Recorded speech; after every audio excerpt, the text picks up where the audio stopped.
Michel, spectatrice de la chaîne, m'a demandé s'il était possible de faire un tirage de cartes au sujet d'un homme qui a marqué la chanson française.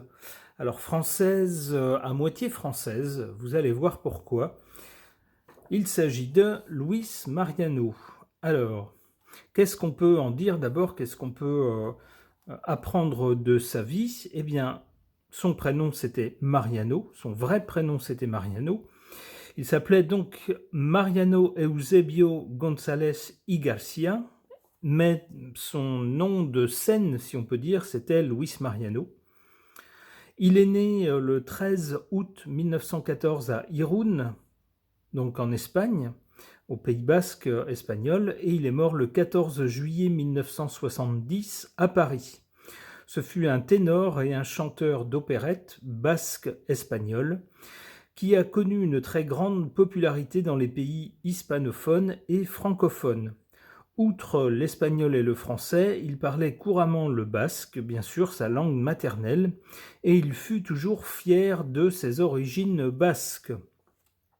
Alors c'était le fils de Mariano González y Garcia, son père qui était garagiste mécanicien, et de Gregoria Garcia Molpereses, qui était brodeuse à domicile. Donc des gens, c'était pas le grand monde, c'était des gens modestes. Le couple, nous dit-on, vivait à Bordeaux depuis 1912, date à laquelle ils se sont mariés. Mais pour la naissance de leur premier enfant, ils ont décidé de retourner en Espagne.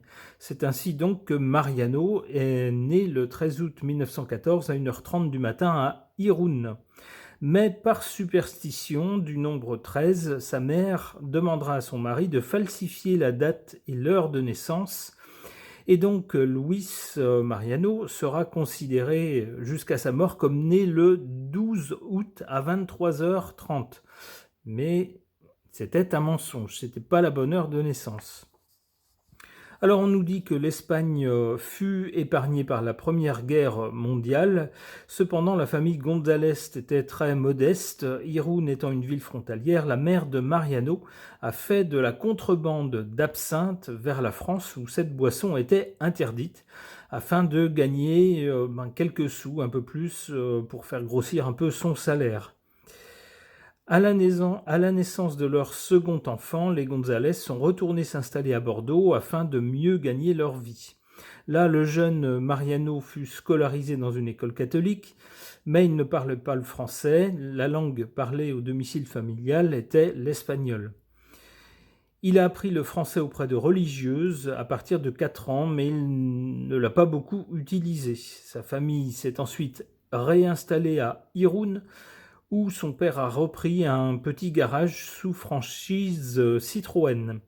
Le jeune Mariano est inscrit à l'école des pères français de Saint-Jean-Baptiste de la Salle à Saint-Sébastien, où il s'est révélé doué pour le dessin et pour le chant, mais en rien d'autre. Ses parents le destinent à devenir garagiste comme son père, mais lui, ça ne l'intéresse pas, il préfère les arts et il prend des cours de violon avec sa sœur, qui est également très douée pour le chant, en vain pour les deux. Donc on lui fait prendre ensuite des cours de dessin industriel pour le pousser à devenir architecte. Secrètement, Mariano a envie de devenir acteur, mais également chanteur. Pourquoi? Parce qu'on nous dit qu'il est dans une chorale. Parallèlement à sa scolarité, il fait partie d'une chorale, et dans la chorale, eh bien, tout le monde remarque sa voix et son aptitude au chant. Tout le monde admire ses capacités vocales. Lors de la guerre civile espagnole, la famille du jeune Mariano quitte l'Espagne pour Hendaye, ville voisine d'Irún, en France. Les González n'ont emporté aucun bien avec eux, ils sont partis un peu précipitamment, ils se disent qu'ils vont revenir juste après, dès que ça ira mieux. Mais malheureusement, leur domicile est bombardé et détruit, comme la totalité d'Irún, par les troupes franquistes.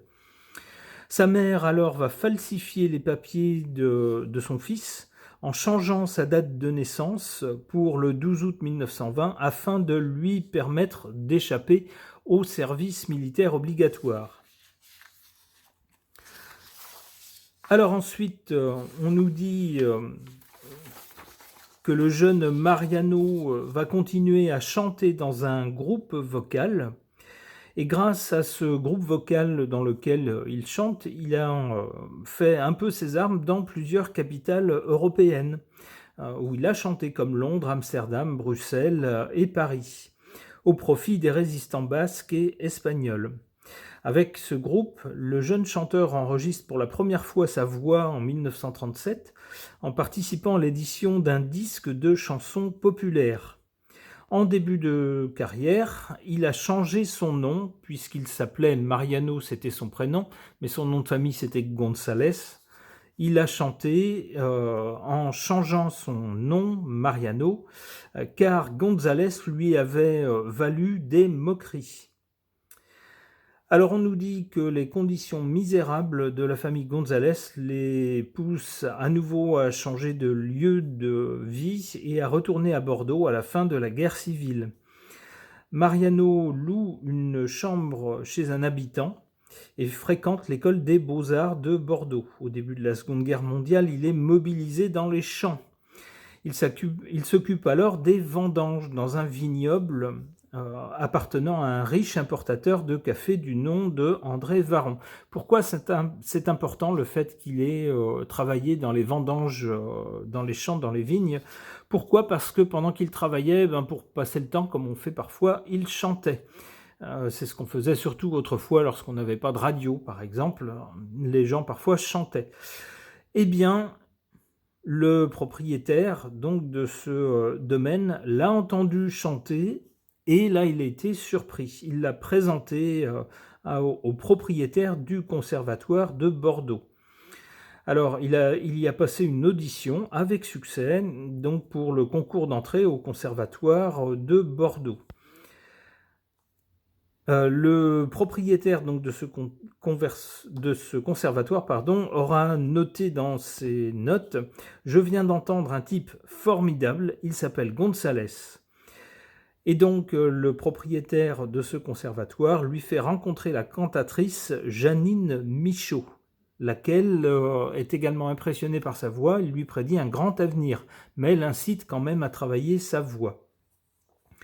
Alors, pour gagner sa vie, pour gagner un peu d'argent, il chante, ce jeune Mariano, dans un cabaret, le Caveau des Chartrons, accompagné d'un chef d'orchestre, Fred Addison. Et ce dernier dira qu'il a une voix d'or.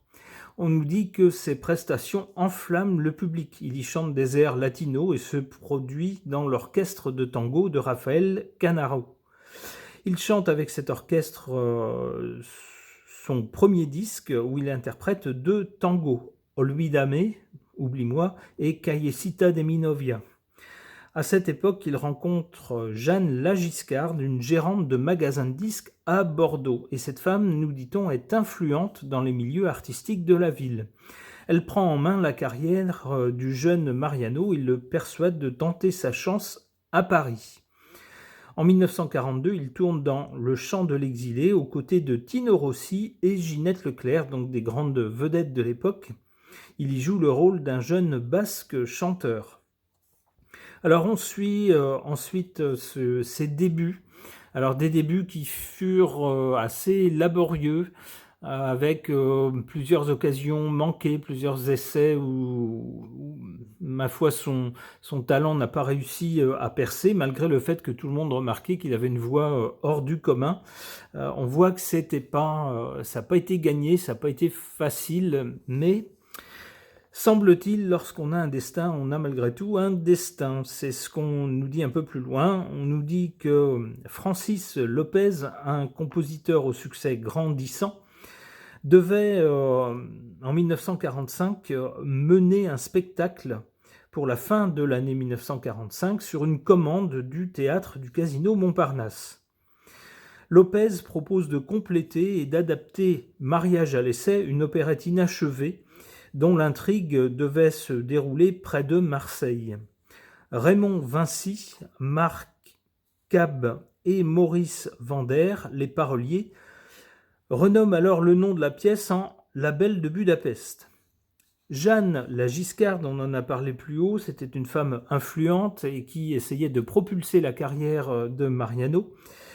Jeanne la Giscarde a contacté Francis Lopez pour faire jouer Luis Mariano en tant que rôle principal dans cette opérette. Lopez et Mariano se sont rencontrés au café Le Fouquet's et ils se sont très bien entendus. Ils étaient tous les deux basques et donc ça l'a fait. On pourrait dire le courant est passé entre deux.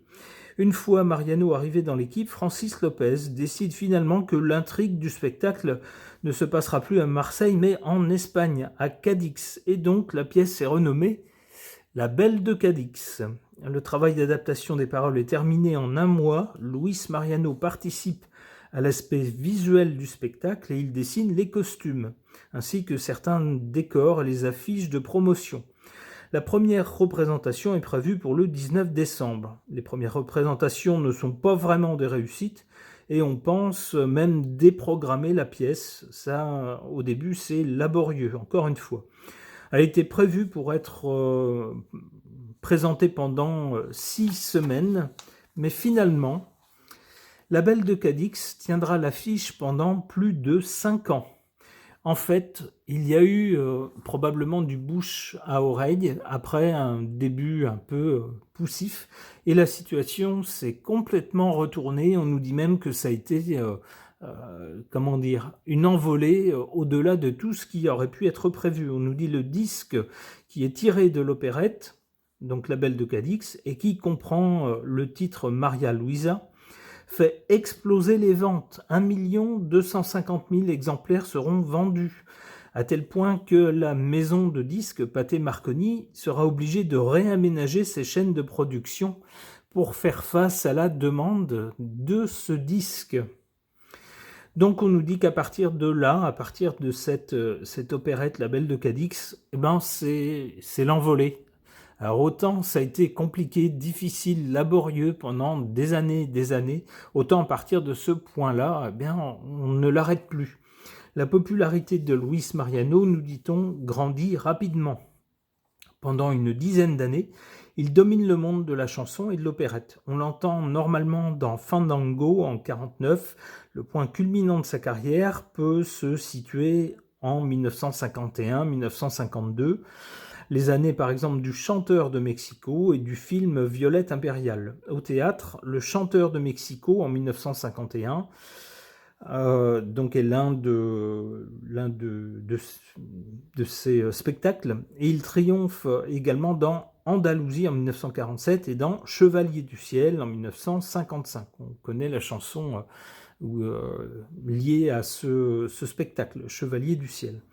Pour le cinéma, de 1945 à 1958, Mariano joue dans une vingtaine de films qui sont traduits dans de nombreuses langues. Parallèlement, il donne des récitals dans le monde entier. Les États-Unis, le Canada, l'Amérique du Sud, et partout une foule énorme l'attend dès sa descente d'avion ou de bateau. Par exemple, lorsqu'il arrive en Uruguay, on craint carrément le pire. On craint l'émeute, tellement le mouvement de masse populaire déclenché par son arrivée est important. Sur le port de Montevideo, il y a 60 000 fans qui ont fait le déplacement juste pour le voir descendre du transatlantique. Et 100 000 personnes seront présentes au concert qu'il donnera dans la capitale de l'Uruguay. Au Mexique, ce sont 160 000 fans qui l'acclameront dans le stade de Mexico. En 1957 et en 1959, Mariano accompagne la caravane du cirque Pinder sur les routes de France, puis il se produit à l'Olympia. Les années 1958-1960 vont marquer un tournant dans la carrière de Mariano. Pourquoi ? Parce qu'apparaît un nouveau style, il y a une nouvelle ambiance, en particulier en France, qui tourne un peu la page de l'époque de l'opérette. On nous dit les jeunes yéyés envahissent les ondes et les écrans de télévision et finalement évincent les chanteurs de la génération de Mariano. Alors il a quand même malgré tout du succès sur les théâtres d'opérette. On nous parle du Secret de Marco Polo en 1959, Visa pour l'amour et Le Prince de Madrid en 1967 qui furent de véritables succès. Il se signale également par une tournée triomphale en Roumanie en 1966 et l'enregistrement de disques de chansons espagnoles et d'un disque de chansons napolitaines. En province, il fait des reprises très remarquées du Chanteur de Mexico et de La Belle de Cadix. En 1969, il assure la création de la Caravelle d'Or au Théâtre du Châtelet, mais il contracte une maladie. On nous dit que c'est probablement une hépatite qui a été mal diagnostiquée et du coup il doit abandonner le rôle au bout de quelques mois, après avoir fait carrément un malaise sur scène. On nous parle ici de 69, fin 69 et donc quelques mois plus tard, donc les premiers mois de 1970. Eh bien malheureusement à partir de ce point-là, ça ira très vite pour lui puisqu'on nous dit le 14 juillet 1970, Luis Mariano meurt à la suite d'une hémorragie cérébrale à l'hôpital de la Salpêtrière à Paris. Voilà pour sa vie. Alors ici on a parlé de sa carrière. Il y a un point beaucoup plus sombre concernant sa vie, c'est sa vie privée. Alors à l'époque de sa vie, on sait que les mœurs étaient peut-être moins libres que maintenant. En tout cas, c'était moins ouvert. De nos jours, on entend parler de toutes sortes de vies privées, avec des gens qui vivent leur vie privée, ma foi, comme ils l'entendent, du moment qu'on respecte l'autre et la loi, bien sûr. À cette époque-là, c'était assez différent. Et il y a eu des rumeurs concernant la vie privée de Luis Mariano, avec des témoignages, alors plus ou moins fiables, chacun en pensera ce qu'il veut, mais c'est un point important de sa biographie, donc je pense qu'il faut le mentionner. On nous dit qu'il ne s'est jamais marié. À 16 ans, il est tombé amoureux d'une jeune basque d'Irun, Maria Pilar Eguiluz, qui était déjà malheureusement fiancée, mais malheureusement son fiancé était un soldat, et son soldat, avec lequel elle était fiancée, n'est jamais revenu de la guerre. Donc cette dame restera célibataire jusqu'à sa mort en 2004. Elle avait alors 87 ans. Selon Pachi Lacan, l'homme de confiance et chauffeur de Luis Mariano, on connaît deux femmes dans la vie du ténor, Martine Carol à partir de 1948 et Carmen Sevilla à partir de 1950. Il a demandé cette dernière en mariage, mais elle a refusé, se sentant trop jeune pour sacrifier sa carrière. Donc on voit qu'avec les femmes, le pauvre, il s'est pris des claques, ça n'a pas fonctionné. On nous dit qu'à partir de 1953, on ne connaît plus de femmes dans la vie de l'artiste. Et donc, il y a eu des rumeurs de préférences homosexuelles qui ont circulé. Mais elles ont été démenties par les proches de l'artiste. Alors, c'est toujours le même genre de polémique, vous savez, lorsqu'il y a des rumeurs sur une personne célèbre, évidemment, tous les fans absolus de cette personne sont pour une image un peu idéalisée. Alors, on a eu ça un peu alors dans un autre ordre d'idées concernant l'abbé Pierre, dont tout le monde avait une image idéalisée. Bon, au fil des révélations concernant sa vie privée, au début, les gens qu'il aimait beaucoup étaient très en colère, ils disaient c'est n'importe quoi, on cherche à le salir, etc. Bon, on s'est rendu compte par la suite qu'il avait une vie secrète, on pourrait dire, qui était assez sombre. Alors ça n'empêche pas les bonnes choses qu'il a faites dans sa vie, mais il faut faire la part des choses. Et dans ces cas-là, évidemment, les gens qui admirent la personne ne veulent pas entendre parler de ces rumeurs. Eh bien, dans le cas de Luis Mariano, c'est un peu le même schéma. On nous dit que donc les rumeurs qui circulaient, les rumeurs d'homosexualité, ont été démenties par des proches de l'artiste, comme le comédien et peintre Guy-Pierre Geneuil. Christophe Mirambeau a cependant révélé dans sa biographie Saint-Louis que Carmen Sevilla ne voulait pas avoir de relation avec un monsieur dont elle savait qu'il était homosexuel. Et ce même personnage qui a rédigé sa biographie a affirmé que Mariano aurait eu une aventure masculine avec un soldat. Alors, on nous dit que le fait d'avoir mentionné cela dans sa biographie lui a valu la rancœur des fans de Luis Mariano, qu'on appelle les marianistes. Un autre biographe, Henri-Jean Servat, a prétendu dans son livre Luis Mariano, Les Mélodies du bonheur, que Mariano était gay. Voilà, pour le dire simplement. On a également une autre affirmation d'un monsieur très connu dans le milieu des productions du cinéma. On nous dit l'ancien agent artistique Dominique Besnéard. Vous en entendez parler si vous vous intéressez au cinéma et à tout ce qui est production au cinéma. Donc Dominique Besnéard affirme au détour d'une réponse sur l'homosexualité dans les milieux artistiques, publiée en février 2015, que, écoutez bien, Luis Mariano avait une garçonnière et que tout le métier le savait. Une garçonnière, c'est quoi ? C'est un petit studio, un petit appartement qu'on loue, qu'on possède et dans lequel on va à l'abri des regards faire des choses entre adultes. Voilà, voilà. Alors, bien sûr, j'y étais pas, je ne peux pas dire si c'est vrai ou pas, mais voilà donc un ensemble d'affirmations concernant sa vie privée. Alors voilà pour ce survol biographique de Luis Mariano. Qu'est-ce que Descartes pourrait nous dire de sa personnalité ou de son caractère ? J'interroge mon oracle des personnages.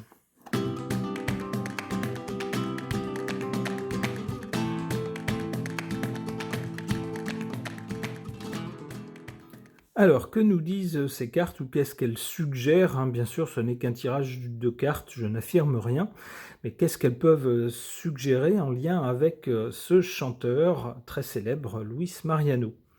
D'abord, on nous parle de quelqu'un de matérialiste. Alors, lorsqu'on lit sa biographie, on s'aperçoit que, en tout cas, ses débuts dans la vie ont été marqués par des conditions assez... on nous parle parfois de pauvreté quand même et de misère de ses parents, avec la nécessité toujours soit de se déplacer, soit de trouver des petits boulots pour gagner sa vie. Donc on peut penser évidemment que ça a toujours été, que ça a forgé un caractère attentif quand même aux conditions matérielles et en particulier à l'argent. Qu'est-ce qu'on nous dit également ? On nous parle de quelqu'un de sociable. Alors effectivement, là encore, lorsqu'on lit sa biographie, on s'aperçoit que souvent c'est quelqu'un qui a fait des métiers en relation avec le public, soit c'est quelqu'un qui a chanté dans des cabarets, qui a joué au théâtre et chanté également, joué dans des films. Alors dans tous ces métiers-là, il est question d'une relation entre un artiste, mais un public aussi, un public qui vient le voir, qui vient l'écouter. Et on nous parle également, plutôt dans sa jeunesse, parallèlement à l'école, de chorale, de chant, où bien sûr il se trouvait avec d'autres personnes. Donc tout cela peut laisser penser, de même que tous les déplacements qu'il a eus pour, une fois qu'il a été célèbre, les déplacements avec lesquels il chantait devant des publics très très différents. On a affaire également dans le milieu artistique, sans doute parfois à des rencontres avec des gens très divers. On peut penser que c'était quelqu'un de sociable. Tout à fait. On nous parle également d'un comédien, de quelqu'un qui avait donc le don sans doute de jouer des personnages. Alors on le voit, c'est confirmé par sa carrière et par son métier, mais on peut également penser à sa vie privée. On peut penser que peut-être à une certaine époque, il a joué un personnage qu'il n'était pas, peut-être parce que l'époque ne se prêtait pas à ce qu'une vie privée différente se sache. Ça aurait peut-être nui à sa carrière à cette époque-là. Alors ce serait maintenant, tout le monde s'en fiche, mais à cette époque-là, c'était peut-être différent. On peut le penser en tout cas.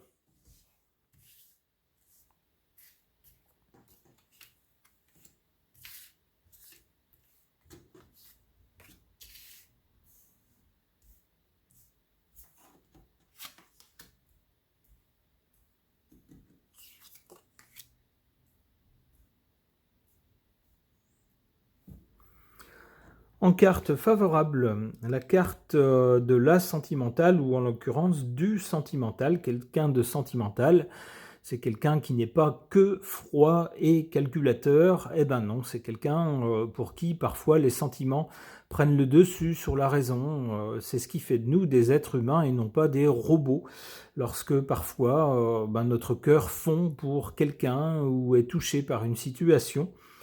C'est aussi, par rapport à la vie amoureuse, l'indice de quelqu'un qui, malgré une grande célébrité, quelqu'un qui pourrait vivre pour son métier, euh, a malgré tout des sentiments, peut rester humain et être touché par quelqu'un d'autre. Alors, on l'a vu là également dans sa biographie, c'est quelqu'un qui a voulu nouer des relations de longue durée 2 fois avec des femmes. Malheureusement, ça ne s'est pas concrétisé, ça n'a pas pu se concrétiser. On nous parle ensuite de relations peut-être avec des hommes. Cette zone-là est beaucoup plus floue évidemment puisque c'est vraiment quelque chose qui à l'époque ne pouvait pas être étalé sur la place publique. Donc on ne saura jamais si c'est authentique ou pas. Mais il est bien question de sentiments dans la vie de cet homme. En carte défavorable, on a la carte de l'artiste. Alors ça, pour être un artiste, c'en était un. C'est ce qu'on nous dit dans sa biographie dès le départ. On nous dit qu'il était doué pour le dessin et pour le chant, mais pour rien d'autre. Et pour le chant, en fait, partout où il est passé, que ce soit dans une chorale, que ce soit en chantant dans les vignes, lorsqu'il travaillait, que ce soit, on peut dire, dans une troupe avec d'autres artistes, eh bien, à chaque fois, sa voix a été remarquée. À chaque fois, tout le monde reconnaissait qu'il avait un talent hors du commun. Alors c'est bien beau et ça lui a apporté la fortune. D'ailleurs, ça n'a pas été facile. Il a fallu attendre plusieurs occasions avant quand même que la bonne se présente et puis que sa carrière prenne son envol. Donc tout ça, c'est très bien. Mais est-ce qu'au plan personnel, il a pu être aussi épanoui qu'il l'aurait été s'il avait été une personne lambda ? Je ne sais pas. Je ne suis pas sûr qu'une carrière où on doit partir à droite, à gauche, faire des représentations, est-ce que c'est propice à une vie privée satisfaisante? La question se pose.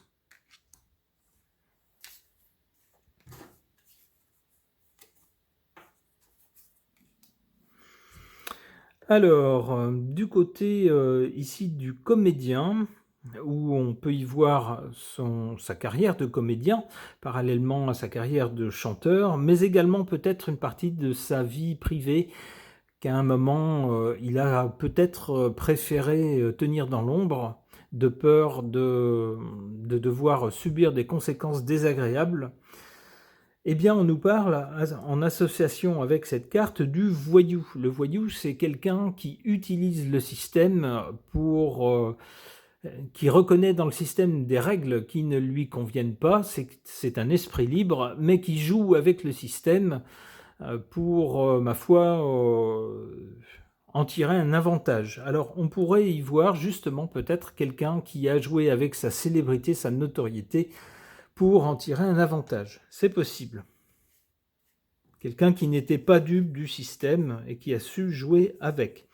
Et enfin, la carte du séducteur. Alors, si vous regardez des photos ou peut-être des films de Luis Mariano, c'était quelqu'un qui avait un physique, un visage, en plus d'une voix. Alors évidemment, comment dans ce cas-là ne pas être séducteur? C'était presque une seconde nature, je pense, chez cet homme. Alors pour le bon ou pour le mauvais, je ne sais pas. Apparemment, avec la carte ici du sentimental en position favorable, on peut penser que c'est quelqu'un qui n'a pas abusé non plus de ses charmes, mais qui, peut-être, ma foi, avait la chance d'avoir un physique avenant, plus qu'avenant, on peut le dire, et donc ce qui a dû lui valoir sans doute pas mal d'occasions, alors soit avec les messieurs, soit avec les dames. Ça, bien sûr, c'est sa vie privée. Ok. Qu'est-ce que le tarot de Marseille pourrait nous dire au sujet de la vie, du déroulé de la vie de Luis Mariano? Je l'interroge de suite.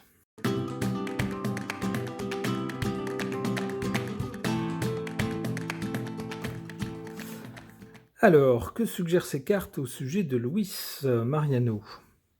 On a d'abord à l'origine le battleur. Le battleur, c'est le type même du jeune homme plein d'énergie, plein de talent, qui tente des tas de choses et qui est très confiant, qui se lance dans la vie, qui se lance dans toutes sortes de choses.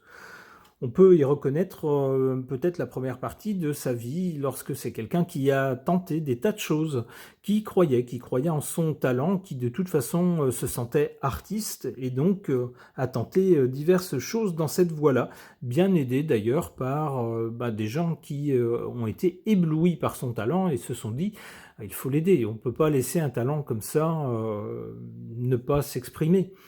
Donc, quelqu'un qui, sans doute, ici, avec cette carte du battleur, aura été très volontaire pour faire toutes sortes de choses, pour se lancer dans toutes sortes de choses. Qu'est-ce qu'on a malgré tout en carte centrale? On a la carte de l'ermite. Ben oui, c'est bien beau de faire des tas de choses, et même de les réussir de façon très brillante, mais qu'est-ce qu'on est sans l'amour? C'est un peu la question que pose cette carte de l'ermite. Un ermite, c'est quelqu'un qui est tout seul. On peut être entouré de tas de gens, mais quand on n'a pas quelqu'un à aimer, ou lorsque la personne qu'on aime se dérobe à nous ou ne nous aime pas, eh bien on se sent vraiment seul au monde. Alors ça a pu être le cas avec les deux femmes qu'il a aimées, ou peut-être après avec des hommes qu'il a peut-être, je dis peut-être, le doute persiste, aimés. On a d'ailleurs, comme pour le confirmer, ensuite cette carte de l'amoureux. Avec l'amoureux, on peut la prendre au sens littéral, hein. On peut penser que c'est quelqu'un qui était très sentimental et qui peut-être a eu le cœur un peu cabossé au long de sa vie, malgré son grand succès professionnel et son grand talent. Le fait qu'il était adulé par des fans partout dans le monde, tout ça, ça ne remplace pas une relation avec quelqu'un qu'on aime. C'est peut-être ce sens ici qu'il faut retenir de la carte de l'amoureux.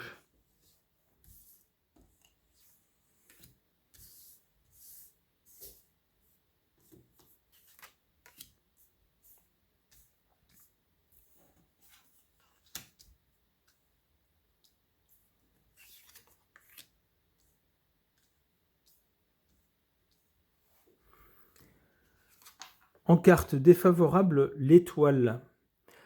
L'étoile, c'est à un moment donné de la malchance, c'est-à-dire l'espoir qui s'éteint.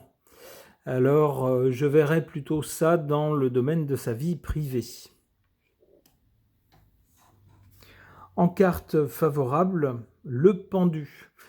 Le pendu n'est pas forcément une mauvaise carte. Le pendu, qu'est-ce qu'il fait? Eh bien, il force à voir la situation d'un autre point de vue. Des choses dans la vie, des circonstances, des événements contre lesquels on ne peut rien. Alors, on peut penser aux jeunes années de sa vie lorsque ses parents ont été contraints de déménager plusieurs fois pour tout simplement pour vivre, pour survivre, pour trouver un travail à faire qui leur apportait de l'argent pour pouvoir vivre. Ça fait voir la vie d'une certaine façon. Alors même chose après dans son milieu artistique, il a été confronté à une vie totalement différente lorsqu'on descend d'avion et qu'il y a 60 000 personnes qui vous attendent, qui ne veulent voir que vous et qu'on est proche de l'émeute alors qu'on est même loin de chez soi, ça doit faire quelque chose quand même. On doit voir la vie différemment. On doit se dire, l'époque où j'étais personne, j'étais un anonyme, est bien finie. Donc ici, on a des circonstances, des événements qui pousse à voir la vie, pousse à analyser la vie et à voir la vie autrement, différemment. On nous dit que ce fut une bonne chose dans sa vie.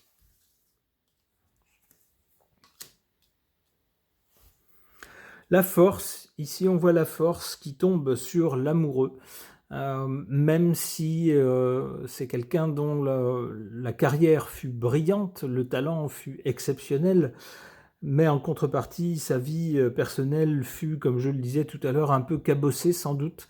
Son cœur a dû être assez cabossé. C'est quelqu'un qui, malgré tout, avec cette carte de la force, semble-t-il, ne s'est pas laissé abattre.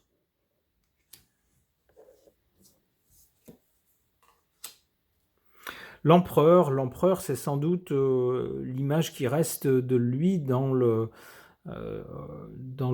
son champ d'activité. On pourrait dire pour les chanteurs d'opérette, qui ne connaît pas Luis Mariano dans ce secteur-là? Il reste comme quelqu'un, on pourrait dire, d'impérial, hein, l'empereur, une référence, un roi dans ce domaine-là. Eh bien, j'espère que ces deux tirages de cartes auront permis à Michel de se replonger dans la biographie de ce chanteur célèbre dont on continue à parler maintenant, longtemps après son décès, tant son talent était grand. Merci d'avoir suivi ces tirages de cartes qui sont maintenant terminés.